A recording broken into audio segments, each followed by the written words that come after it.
pemimpin yang sebenarnya. Jadilah pemimpin sebenarnya dan punya kesempatan.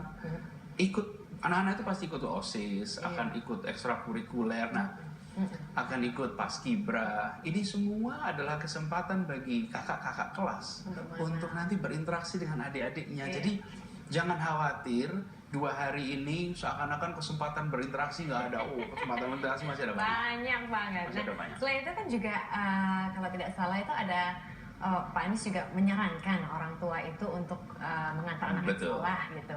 Itu mengapa itu penting, Pak Anies? Ya, gini. Jadi pendidikan itu ada di keluarga dan di sekolah. Pendidiknya orang tua dan guru. Maka guru dan orang tua itu harus kolaborasi. Bagaimana bisa kolaborasi kalau tidak komunikasi? Komunikasi dasarnya kolaborasi ini, baru bisa kerjasama. Karena itu kita mengajak orang tua datang di hari pertama. Antarkan anak Anda ke sekolah. Kemudian antarkan kepercayaan itu kepada sekolah. Nanti wali kelas menyambut. Orang tua bisa menceritakan, anak saya ini potensinya ini, atau anak saya perlu perhatian ini, anak saya ada kebutuhan yang harus diperhatikan. Kemudian orang tua lihat di sekolahnya seperti apa, kelasnya di mana, lingkungannya bagaimana, gurunya seperti apa. Saling berkontak, gantian nomor kontak. Sekolah juga. WhatsApp-WhatsAppan gitu ya kalau zaman sekarang gitu. Nanti sesama, ya betul. Dan sesama orang tua ketemu di situ. Dan itu jangan hanya anak dan ibu, tapi kalau bisa bapak ibu antar. Kalau anaknya nggak mau, kadang-kadang anak umur segitu kan udah kayak malu gitu, Pak Anies, apa sih ayah ibu udah nggak salah gitu. Karena itu diantarin sama-sama. Tapi kalau dia hanya sendirian pasti malu. Karena itu sekarang menjadi gerakan supaya yuk diantar sama-sama. Kalau sama-sama kan you're not alone gitu lah, masih ada banyak. Nah, kemudian yang tidak kalah penting ini kerjasama, harapannya kita bisa membangun komunikasi. Kenapa akhir-akhir ini sering ada muncul orang tua menuntut sekolah, anak menuntut, karena komunikasi yang tidak terjadi. Dan ke depan jangan hanya di awal. Kita tahun lalu kita membuat namanya Direktorat Pendidikan Keluarga. Ini khusus menyiapkan bahan-bahan untuk orang tua. Nanti disampaikannya lewat wali kelas.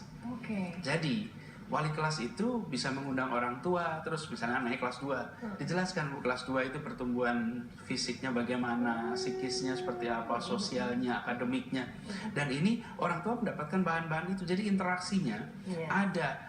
Kita harus mengembalikan bahwa pendidikan adalah tentang interaksi antar manusia. Pendidikan bukan soal buku teks, bukan soal kurikulum saja, bukan.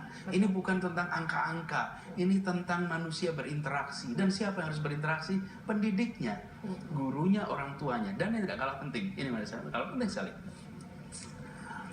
Kita ini, kalau ditanya, momen-momen apa ya yang mengesankan bersama orang tua? Kita langsung mikir apa ya yang berkesan. Karena itu mengantar anak tahun baru ini bagi orang tua kesempatan untuk menuliskan memori tak terlupakan di anaknya. Anaknya akan ingat terus saya masuk pertama kali diantar ibu, diantar ayah, dan anak akan melihat ayah ibu saya peduli. Tapi nggak cuma orang tua, saya malah mengundang kepada seluruh masyarakat. Kalau kemenakannya mau sekolah, tetangganya mau sekolah, adiknya mau sekolah, sapa mereka. Kita ini tahun baru 1 Januari kita perhatikan. 1 Hijriah semua orang ramai, libur. Tapi tahun ajaran baru, ini anak-anak memulai tempat baru, kegiatan baru. Orang tua sering hadir ketika mengambil rapot. Padahal itu di ujung. Sekarang ini marah-marahin lagi Pak Anies. Nah sekarang saya mudah hadir di hari pertama.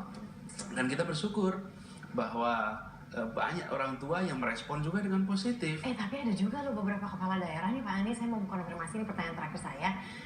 Kemarin itu ketika surat edaran itu muncul, Pak Ahok, Gubernur DKI Jakarta bilang bahwa kalau misalnya PNS yang menjadi orang tua anak yang akan sekolah nggak boleh ya terlambat, itu nggak ada tuh kayak gitu-gitu. Tapi sementara itu Pak Aher, Gubernur Jawa Barat, mengiyakan. Jadi memperbolehkan telat 15-20 menit nggak apa-apa gitu. Nah bagi yang mungkin kepala daerah yang agak keberatan nih dengan surat edaran ini gimana nih? Jadi betul, saya membuat surat edaran mengundang kepada semua dan saya mengundang kepada para pimpinan perusahaan, pimpinan instansi untuk mengizinkan anak buahnya. Lalu alhamdulillah Menpan RB yang bertanggung jawab pada urusan bukan hanya PNS ya, tapi seluruh aparatur, beliau membuat surat edaran kepada seluruh pimpinan lembaga, termasuk TNI dan Polri, kalau untuk memberikan, jadi diberikan untuk memberikan izin jika ada anak buahnya yang akan, tapi semuanya itu akan sangat tergantung kepada situasinya. Karena ada yang harus bertugas di jalan, ada yang harus bertugas di operator teleponnya nggak bisa ditinggal. Jadi saya memahami, menghargai keberagaman respon terhadap sebuah kebijakan. Karena kebijakan apapun pasti ada yang merespon A, ada yang merespon B. Jadi nggak apa-apa, tapi saya bersyukur bahwa Pak Mendagri malah memberikan statement kepada para kepala daerah, izinkan pada anak buahnya bila mereka mengantarkan. Dan satu hal yang penting, mereka tidak sedang bermalas-malasan, mereka tidak sedang berlibur, mereka sedang mengantar buah hatinya untuk merajut masa depan. Republik ini harus bersahabat pada keluarga. Republik ini harus menyiapkan anak-anak kita dengan hati, bukan dengan segala macam kekakuan. Dan ini yang saya rasa harus kita kembalikan. Kita menghormati tentu masing-masing punya constraint, tetapi alhamdulillah di banyak tempat, bahkan di beberapa daerah itu diwajibkan. PNS-nya diwajibkan. Tadi saya baca Pak Gubernur Jogja, Pak Sultan, 29 itu 10 menegaskan wajib diantar. Ada yang PNS-nya harus ngantar, tapi nggak boleh telat. Jadi kenapa? Ternyata sekolah di sana mulai jam 6 pagi, jadi nggak akan telat. Jadi itu di Purwakarta. Jadi saya melihat banyak sekali, dan kita juga swasta. Perusahaan-perusahaan swasta itu banyak yang kemudian ternyata memberikan izin pada anak buahnya. Nah, ini sesuatu yang baru.